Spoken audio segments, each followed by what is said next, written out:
Hello viewers, నమస్తే. నేను మీ ఆంజనేయులు. మన తెలుగు రాష్ట్రాల్లో అన్నిటికంటే ముఖ్యమైనది మనము దైవభక్తిగా కొలిసే ప్రతి గుళ్ళల్లో అన్నిటికంటే ప్రధానమైన గుడి తీసుకున్నట్టయితే తిరుమల తిరుపతి దేవస్థానం. ఆ దేవస్థానంలో ఈరోజు లడ్డూలో కల్తీ కల్తీ జరగడం అనేది ఎంత దురదృష్టకరమనో తెలుసుకోవాలి. దీనిపైన మనతో మాట్లాడడానికి హిమాలయ గురువు, సాధకులు ఎన్నో సంవత్సరాలుగా హిమాలయాల్లో సాధన చేసి అక్కడి నుంచి వచ్చి ఇప్పుడు మనతోటి మాట్లాడడానికి రెడీగా ఉన్నారు హిమాలయ యోగి గారు. సార్ నమస్తే. ఓం నమో వెంకటేశాయ. చెప్పండి. గురుగారు, ఇది మన దురదృష్టం అంటారా? లేకుంటే ఇలా జరగడము భగవంతుడు ముందే రాశాడంటారా? లేకుంటే వీళ్ళు కావాలని చేశారా? డబ్బుల కోసం భగవంతునికి ఇలాంటి కల్తీ చేయడం అంత పవిత్రమైన దేవాలయం ఆ కలియుగ దైవానికి ఏంటి పరిస్థితి? దైవానికి ఏ పరిస్థితి ఉండదు. దైవం అనేది చూస్తూ ఉంటుంది. చేసేటటువంటి మంచి అయినా చెడైనా దైవం చూస్తూ ఉంటుంది. కానీ దాని ఫలితం అనుభవించడానికి సంసిద్ధులై ఉన్నప్పుడే ఇలాంటి కార్యక్రమాలు జరుగుతూ ఉంటాయి. గతంలో కూడా చాలా మంది మహానాయకులు అనుకున్న వారు కూడా ఇలాంటి కార్యక్రమాలకు ఉపక్రమించినప్పుడు తత్ఫలితాన్ని అనుభవించడం మనం చూస్తూనే ఉన్నాం. అది దేశాధినేతలైనా పురాణ పురుషులైనా యుగ యుగాల నుంచి కూడా ఇలాంటి ఫలితాలని చవిచూచినటువంటి వాళ్ళలో రాజులు, మహారాజులు, చక్రవర్తులు కూడా ఉన్నారు. మంచి చేసిన వారికి మంచి ఫలితం, చెడు చేసిన వారికి చెడు ఫలితం వస్తుంది. ఇప్పుడు గాలి ఉందనుకోండి, పంచభూతాలు కూడా అవి చూస్తూ ఉంటాయి అంతే. గాలి వీస్తూ ఉంటుంది స్వచ్ఛంగా. మీరు మధ్యలో చెడు పదార్థాన్ని పెడితే చెడు వాసన అనుభవించాల్సి వస్తుంది. అలాగే మంచి సుగంధ ద్రవ్యాన్ని పెట్టినట్టయితే సుగంధభరితమైనటువంటి వాతావరణాన్ని మీరు అనుభవిస్తారు. అలాగే దైవం అనేది చూస్తూ ఉన్నదా? ఇలాంటి చెడు పని జరుగుతుంటే ఏం చేస్తున్నాడు దేవుడు అని చాలా మంది ప్రశ్నిస్తున్నారు. అలా చెడ్డ వాళ్ళని ఏం చేస్తున్నాడు అని. నువ్వు చెడు చేసుకుంటే చెడు ఫలితం వస్తుంది, మంచి చేస్తే మంచి ఫలితం వస్తుంది. మీరు ఆ నాయకులు అనుభవించడం చూస్తున్నారు.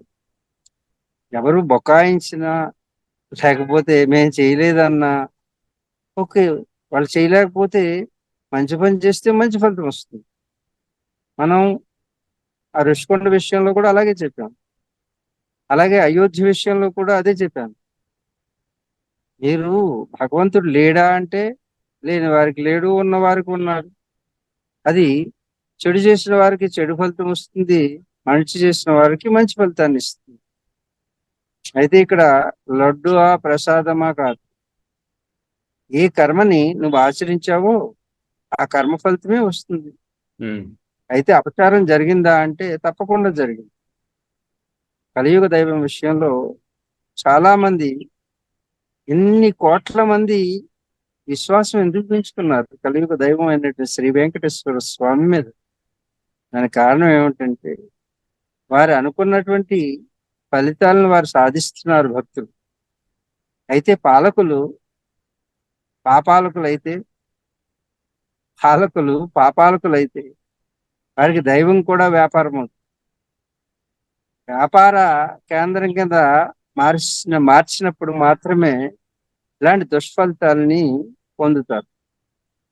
తప్పకుండా భగవత్ సాన్నిధ్యం కూడా వ్యాపారంగా మారినటువంటి ఈ రోజుల్లో వ్యాపారస్తులు రాజకీయ నాయకులైనప్పుడు వ్యాపారంగానే చూస్తారు, దైవాన్ని కూడా వ్యాపార వస్తువుగానే చూస్తారు. దీంట్లో విచిత్రం ఏముంది? కలియుగ దైవం ఆ కలియుగ దైవాన్ని కూడా ఆకలి నాయకులు, ఆ కలి నాయకులు, ఆ కలియుగంలో పుట్టిన నాయకులు ఆకలి నాయకులు, ఎంతున్నా ఎంత తిన్నా సరిపోనటువంటి ఆకలి కలిగినటువంటి నాయకులైతే వాళ్ళు పాలకులుగా కాకుండా పాపాలకులుగా మారుతారు, కాపాలికులుగా మారుతారు. కాబట్టి అలాంటి పాపాలికులు పాలిస్తే ఆ పాలలో ఉన్నటువంటి వెన్న సున్నం అవుతుంది. కాబట్టి వెన్నకు బదులు సున్నం వాడారు. అంటే సున్నం అంటే ఎముకల నుంచి తీసుకొచ్చినటువంటి దాంట్లో వచ్చే జిడ్డుని లడ్డూల్లో వేసి సామాన్య మానవుడితో కాకుండా ఈ దేశాన్ని వెళ్ళే రాజకీయ నాయకులు అందరూ తిన్నారు అది.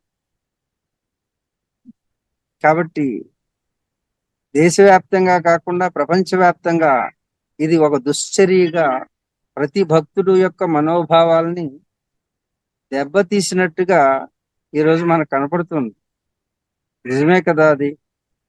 కాబట్టి ప్రతి ఒక్క భక్తుడే కాదు, అన్ని మతాల వారు, అన్ని కులాల వారు, అన్ని జాతుల వారు ఈ విషయంలో తప్పకుండా దీన్ని ఖండించి తీరాల్సినటువంటి విషయం. ఇది సనాతన ధర్మాన్ని నిలయమైనటువంటి ఆ శ్రీ వెంకటేశ్వరుని యొక్క కలియుగ దైవం యొక్క నిలయంలో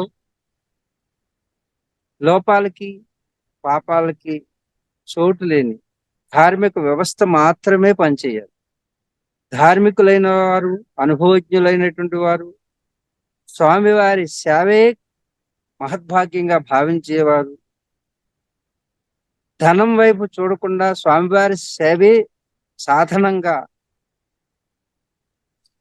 ఆలోచించగలిగినటువంటి వారు, అలాంటి సేవకులు మాత్రమే ఆ టిటిడి కమిటీ అనేటటువంటి వేస్తుంటారు.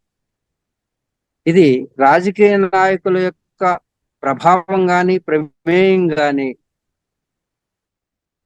లేకుండా కేవలం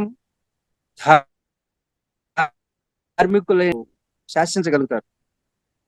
కాబట్టి ఏ ఆశ లేనటువంటి ధార్మిక వ్యవస్థని ఏర్పాటు చేసి తదనుగుణంగా స్వామివారి యొక్క కైంకర్యములు సేవలు జరిగినప్పుడే ఇలాంటి వ్యాపార ధోరణి తగ్గుతుంది.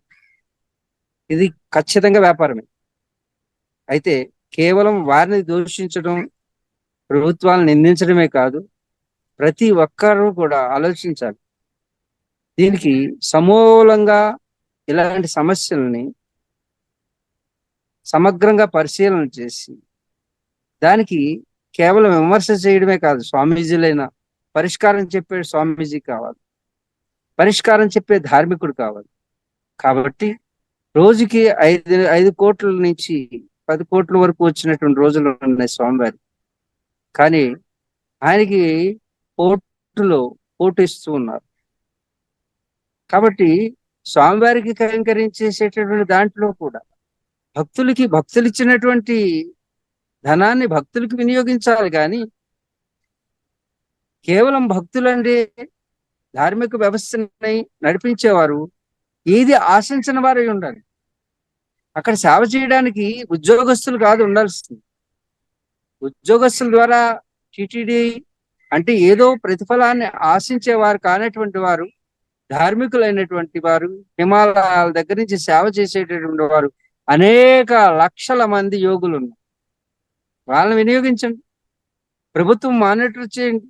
అసలు ప్రభుత్వం చేత ఎలాంటి లోపం లేకుండా నిర్వర్తించేటటువంటి ఆశ లేనటువంటి యోగ్యులైనటువంటి ధార్మికులైనటువంటి వారు ఎంతో మంది ఉన్నారు. వారికి ఆ తిరుమల తిరుపతి దేవస్థానాన్ని అప్పచెప్పినప్పుడు మాత్రమే ఇది పరమ పవిత్రంగా చూడబడుతుంది. అన్ని కైంకర్యాలు సబబుగా జరుగుతాయి. అయితే ఇక్కడ జరిగేటటువంటి అనేక టన్నులు వెన్న, నెయ్యి కావాలి. నెయ్యి కావాలంటే గోవుని రక్షించాలి, గోవుని రక్షించాలి. అది కూడా వైదికమైనటువంటి అంటే వేద లక్షణాలు కలిగినటువంటి గోవునే ఉపయోగించాలి. అంతేగాని జెర్సీ ఆవుల పాలు, వాటి నుంచి వచ్చే వెన్నో కైంకర్యానికి పనికిరాదు. ఎందుకంటే ఆచారం వ్యభిచారం కాకూడదు. అంటే ఆచారం సరిగా చేయకపోతే అది వ్యభిచారం అవుతుంది. స్వామివారి విషయంలో వ్యభిచారం చేస్తున్నటువంటి ప్రభుత్వాలు. అంచేత ఆచారానికి అవిచారానికి మీరు వ్యతిరేకంగా చేస్తే అది వ్యభిచారం అవుతుంది. స్వామి సన్నిధిలో కూడా వ్యభిచారం చేస్తున్నట్టుగానే పాలకులు తత్ఫలితాన్ని తప్పకుండా అనుభవిస్తారు. కాబట్టి ధార్మిక ఈ గత ప్రభుత్వం మీద నింద వేస్తూ ఈ ప్రభుత్వం చెప్తున్నది. కానీ ఈ ప్రభుత్వం కూడా రేపు రాబోయేటటువంటి ఆ వ్యవస్థకి కాపాడాల్సినటువంటి ధార్మిక వ్యవస్థ ఏదైతే ఉందో, అంటే చైర్మన్లు ఇవన్నీ కూడా చాలా మంది పోటీ పడుతున్నారని మా దృష్టికి వచ్చింది. పోటీ పడుతూ ఉండి అది రాజకీయ పునరావాస కేంద్రం కింద మారకుండా ధార్మిక వ్యవస్థనే కేవలం చంద్రబాబు గారు కూడా, పవన్ కళ్యాణ్ గారు కూడా కేవలం ధార్మికులైనటువంటి వారు, ఎలాంటి రుసుములు లేకపోతే వారు పనిచేసినందుకు ఫలితాన్ని ఆశించినటువంటి వారు ధార్మికులైన వాళ్ళు ఎంతో మంది ఉన్నారు. ఏదో లాభాపేక్ష కోసం గాను, లేకపోతే ఎవరినో ఇన్ఫ్లుయెన్స్ చేయడానికి కోసం, ఎవరి ప్రాపకాలను పొందడం కోసం ఈ రాజకీయ నాయకులు అక్కడ చేరుతున్నారు. స్వామివారి యొక్క పేరు మీద లాబింగ్ చేయడానికి ఉపయోగపడేటటువంటి వారిని అక్కడ పెట్టినప్పుడు ఇలాగే జరుగుతుంది. స్వామివారికి కూడా అపచారం జరుగుతుంది. ఇది కేవలం స్వామివారికి అపచారం కాదు, యావత్ ప్రకృతి ప్రకోపించి ప్రళయానికి కూడా దారి తీసేటటువంటి ఈ చూడండి, ఎండలు మండిపోతాయి అంటే ప్రకృతి తన యొక్క ధర్మం తప్పుతుంది. మనిషి ఎప్పుడైతే ధర్మం తప్పాడో ప్రకృతి కూడా ధర్మం తప్పుతుంది. కాబట్టి రావాల్సిన చూడండి విపరీతమైనటువంటి వరదలు, లేకపోతే విపరీతమైన ఎండలు, పంట చేతికి వచ్చే సమయానికి పంట కష్టం పోవడం, ఇవన్నీ ఎందుకు జరుగుతున్నాయి? వీటిని ప్రకృతి విపత్తులు అంటారు. పరిపాలన చేద్దామంటే పరిపాలకులు పరిపాలన చేయడానికి బదులు వచ్చిన విపత్తుని తట్టుకోవడానికే సమయం సరిపోతుంది. కాబట్టి మీకు ఏం జరగట్లేదు అనుకోకండి, ప్రతి ప్రజలు ఇబ్బంది పడుతున్నారు. దానికి కారణం ఏంటంటే పాలకులు చేసేటటువంటి పాలకులు చేసే పాపాలు, ఆ లోపాలు, అవి జనానికి శాపాలు అవుతుంది. కాబట్టి ప్రతి ఒక్కరు కూడా గుర్తించుకోండి, ప్రజలు కూడా కేవలం పాలకులు చేసే పాపాలు కాదు, మీరు అలాంటి వారిని ఎన్నుకోవడం వలన అది మీరు చేసే పాపం కూడా అవుతుంది. కాబట్టి ఈనాటికైనా ప్రజాపాలకులైనటువంటి వాళ్ళు శాసించే శాసనకర్తలు కాదు, ప్రజల అభిప్రాయానికి గౌరవం ఇచ్చి పాలన సాగించాలి. అప్పుడు మాత్రమే వారికి ఈ ధార్మికమైనటువంటి వ్యవస్థని పాలకులు అంటే రాజకీయ నాయకుల చేతిలో ఉన్నంత కాలం కూడా, రాజకీయ నాయకులు అలాగే దొంగ స్వామీజీలు రాజకీయాలకి ఒత్తాసు పలికేటటువంటి దొంగ స్వామీజీ వ్యవస్థ ఉన్నంత కాలం కూడా, దొంగల స్వామీజీల్లో కూడా దొంగలు ఉన్నారు. ఈ దొంగల స్వామీజీల యొక్క అంటే దొంగలంటే ఎవరు? రాజకీయ వ్యవస్థకి అనుగుణంగా పనిచేసేవాడు. అంతేగాని వాళ్లే దొంగలు, వాళ్ళు కొందరే ఉంటారు. వాళ్ళు లాబింగ్ చేసి వాళ్ళు ఉండడం వల్లనే ఇలాంటి అధార్మిక కార్యక్రమాలు కూడా ధర్మంగా చెప్పుతున్నారు. కానీ నిజమైనటువంటి స్వాములు, నిజమైనటువంటి ఆధ్యాత్మికవేత్తలు ఎప్పుడు కూడా అధర్మాన్ని తుంచివేస్తారు, ధర్మానికే ప్రాధాన్యత ఇస్తారు. అలాంటి ధార్మికులు అయినటువంటి, ఏది ఆశించినటువంటి స్వాములు, ధార్మికులు అయినటువంటి వారి ఈ వ్యవస్థని ఎప్పుడైతే చేపడతారో అప్పుడే ఈ ప్రజలందరూ కూడా సుఖంగా ఉంటారు, సుభిక్షంగా ఉంటారు. అయితే పాలకులు చేసేటప్పుడు ఆ యొక్క నెయ్యిని తీయాలంటే స్వామివారికి వస్తున్నటువంటి ఏదైతే ధనం ఉందో దాంతో ఒక పెద్ద గోశాల, ఒక 5,000 గోవుల్ని సంరక్షించండి. అంతే కదా, గోవులను కోసేసేటటువంటి వాళ్ళు ఉన్నారు, నరికేస్తున్నారు. కాబట్టి గోవులను సంరక్షించేటువంటి బాధ్యతని టీటీడీకి అప్పచెప్పండి, ధార్మికులైనటువంటి వాళ్ళకి అప్పచెప్పండి. అలాగే గోసేవ చేసేటటువంటి స్త్రీలు ఇప్పుడు చూడండి, అనేక ప్రాంతాల నుంచి, అనేక దేశాల నుంచి కూడా, విదేశాల నుంచి కూడా వచ్చి స్వామివారి సేవలో నిమగ్నం అవుతూ ఉన్నారు. కొందరు వాలంటీర్స్ గా బ్యాచ్లుగా వస్తారు. అలాంటి వాళ్ళకి అప్పచెప్పండి ఆ గోవుల్ని. ఒక పెద్ద గోశాల, ప్రపంచంలోనే గొప్పదైనటువంటి ఒక గోశాల నిర్మించండి. బయట నుంచి వ్యాపారస్తుల దగ్గర నుంచి మీరు వెన్నని వచ్చే కంటే ఈ పరిష్కారం చేయండి. ఏమిటి? గోవులను సంరక్షించడం ఒకటవుతుంది. రెండోది, స్వయంగానే గోవుల్ని మీరు పాలు పితకడం, దాంట్లో వెన్న తీసే వ్యవస్థని, ఎన్నో వ్యవస్థలను తిరుమల తిరుపతి దేవస్థానం చేస్తుంది. కాబట్టి అన్నిటికంటే ముఖ్యమైనటువంటిది పాలను సేకరించడం, ఆ పాలలోంచి వెన్న తీయడం. పూర్వం చూడండి, మధురా నగరంలో ఏ విధంగా అయితే స్త్రీలందరూ కూడా వెన్న చిలికేవారో అలాంటి వ్యవస్థను ఏర్పాటు చేయండి. తద్వారా స్త్రీలందరూ కూడా కైంకర్యం అనుకుని సేవ చేస్తారు. తద్వారా వచ్చినటువంటి వెన్నని రోజు మీరు కైంకర్యానికి ఉపయోగించండి. బయట వాళ్ళ గురించి మనం ఇలాంటి చర్చలు రావాల్సినటువంటి అవసరం ఉండదు. ఏ విధంగా అయితే కోర్టులో లడ్డు తయారవుతుందో అలాగే పొలంలో మీరు ఈ ఈ ఈ గోరక్షణ చేయండి, తద్వారా వచ్చినటువంటి సేకరించండి, తద్వారా ఈ వెన్నని మీరే తయారు చేయండి. ఇదంతా చేయాలంటే ఏది ఆశించినటువంటి ధార్మిక వ్యవస్థ వల్లనే అవుతుంది. కాబట్టి ధార్మికులైనటువంటి వారు ఎందరో గోరక్షణ చేస్తున్నారు. వాళ్ళందరి యొక్క గోశాల నుంచి కూడా మీరు స్వచ్ఛమైనటువంటి వెన్నను తయారు చేసి తీసుకురండి. అలాగే మన టిటిడి వెన్న కోసమే ఒక కృష్ణ బృందావనాన్ని తయారు చేస్తే దాంట్లో గోవులు రక్షించబడతాయి, దైవం రక్షించబడుతుంది. ఎప్పుడైతే గో సంరక్షణ జరుగుతుందో అప్పుడు ఈ భూ సంరక్షణ జరుగుతుంది. గోమాత భూమాత ఒకటే. కాబట్టి తల్లి బిడ్డను కని తల్లి తన బిడ్డకి పాలు ఇవ్వకపోవచ్చేమో కానీ ఆ కన్న తల్లి బిడ్డకి పాలు ఇవ్వకపోతే తన పాలు తన బిడ్డకి ఇచ్చే పాలని వదిలేసి ఈ బిడ్డకి పాలు ఇచ్చేటటువంటి గోమాతని వదలకూడదు. కాబట్టి గోమాతను సంరక్షిస్తే భూమాతను సంరక్షించినట్టే. సకల ప్రకృతి మీకు అనుగుణంగా మారుతుంది.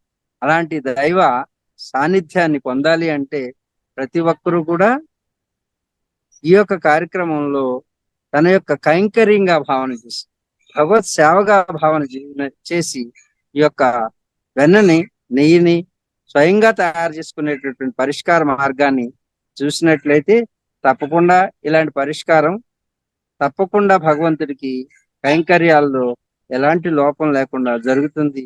ఈ వ్యవస్థను మాత్రం ఈ చైర్మన్ వ్యవస్థలు, ఈ రాజకీయ వ్యవస్థలు కాకుండా కేవలం ధార్మిక వ్యవస్థకి అప్పచెప్పినట్లయితే అన్ని సక్రమంగా జరుగుతాయి. చాలా మీ చక్కని విషయాలు. ఎందుకంటే గురుగారు, ఇప్పుడు జరుగుతున్నది మీరు ఎదుటి వాళ్ళు మళ్ళీ క్వశ్చన్ చేయడానికి లేదు, అంత స్పష్టత, దానికి ప్రాబ్లంకి సొల్యూషన్ కూడా. చాలా ధన్యవాదాలు గురుగారు. శుభం.